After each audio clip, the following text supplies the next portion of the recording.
We have reached one of those recordable moments in current American political theater. A presidential candidate who doesn't need campaign contributions shoots off one-liners with sometimes reckless abandon and finds himself suddenly without a retail outlet for his signature clothing. It's the Donald's world, and he may just be smarter than the average political candidate. All right, crank up the political animal. On one side, Democratic political consultant Jessica Tarlov. On the other side, Republican strategist and professor at Georgetown University, Blakeman. I thank you both for being here, and I'm going to let you both simmer just a little bit on the Donald for a moment here, because I want to actually start out with the latest guy in the Republican field, Chris Christie. And Jessica, I'm going to come to you on this one. As soon as you hear Chris Christie's name, people say, he's nothing but a big Northeastern bully. Hey, wait a minute, Jessica. We may need a bully in the White House. That might not be such a bad idea. What do you think? Oh, I think it's a really bad idea, but I'm really excited that he's in the race. I mean, Christie's a ton of fun. I don't know if you guys saw him dad dancing on Jimmy Fallon. He's straight talking to some degree, though there are a lot of articles and people out there saying right now that he actually is more of a liar than anything else. But he has a record to run on, and I think the governors are going to be strong in this race. He got an endorsement earlier today from the governor of Maine, which I think is helpful, although he's another blowhard himself. And I think Christie could really shake things up, though I don't believe we'll be seeing him at the White House anytime soon. I'll tell you what, Jessica, though, if you took liars and blowhards and you took them out of the political stream, we'd have absolutely nothing to talk about. Brad, go ahead. No, go ahead. Seriously, don't you think we wouldn't have anybody to talk about? Everybody lies and blowhards. That we could filter out a lot of people that I wouldn't necessarily want in elected office and get some better people in there. All right, we'll agree with that. We'll agree with that. We always need better people. We understand that. Brad, throw to you on this one here. And again, I throw up the whole bully thing because, look, liars, blowhards, we get it. But maybe America needs that kind of a guy in here, that straight talker. What do you think? Or is he basically just yesterday's news already? Well, let me first say that if the Democrats took out liars and blowhards, then they wouldn't have a candidate in Hillary Clinton, and therefore they would have no candidate.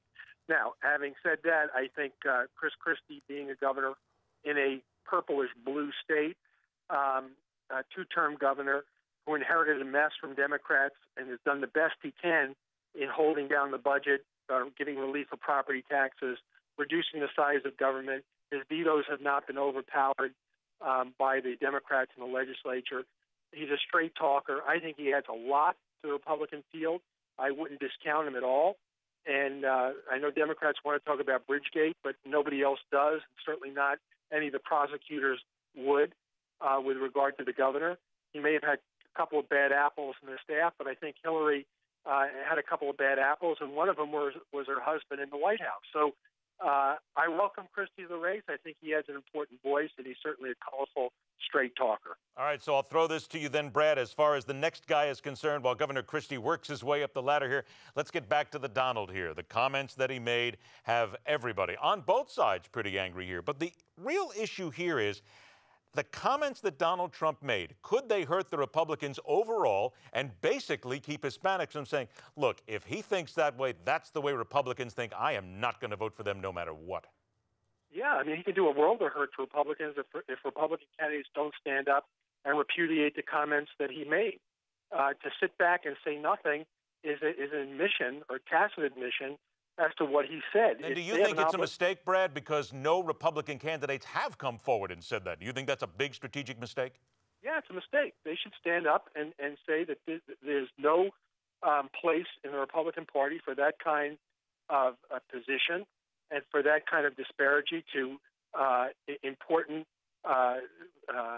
neighbors to our south, but also to the Mexican population as a whole, Mexican Americans and otherwise. So the fact of the matter is America has been complicit in illegal immigration. That's a fact. We turned a blind eye to these folks coming across the border. We've created opportunity for them to come, and they have to be dealt with now that they're here in a fair and equitable way. So by Donald Trump making these sweeping, broad allegations, which really have no basis in fact, it's incumbent upon Republicans to speak out.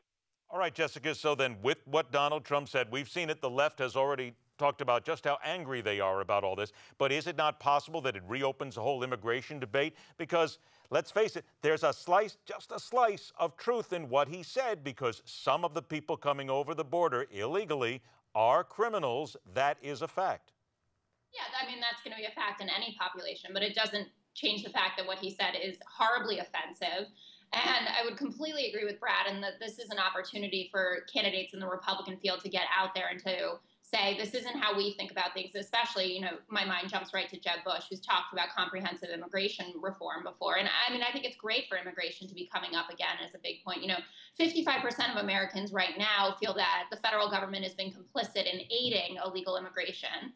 But additionally, 72% of Americans feel that those who are here should have a right to stay, and they disagree on whether they should have citizenship or just some sort of residency. But people want to talk about this, and they want to find a way to make this immigration battle go away in a safe and fair and equitable way, as Brad put it. 20 seconds to you, Jessica. The latest CNN ORC International poll, Jeb Bush at 19%, Donald Trump at 12%, Trump up 9%. But in your opinion, is it still Jeb Bush's race to win or lose? I think so, absolutely. Jeb Bush is definitely my preferred candidate there. I think that, you know, he has the most fluidity to his positions, and he's shown that he's adaptable. And Donald Trump, I think it's all name ID at this point and, you know, bluster. So I'm not too worried about it or interested. What about this one, Brad? I mean, it does look to many people, and many people just come out and say that exact same thing. It's still his to lose. Well, I think it's a lot of people's to lose. I think it's way, way, way too early. The field is not even as big as it is. Been shaken out yet. I think once Kasich gets in and gets his name around, I think fortunes are going to come and go as we get closer to the actual primaries themselves. And primaries, as far as political years are concerned, they are just getting started. We are all out of time, Brad. Jessica, Tarlov, Bradley, Blakeman, thanks for joining us. Happy 4th of July to you both. Stay with us. The fastest 60 minutes in news continues.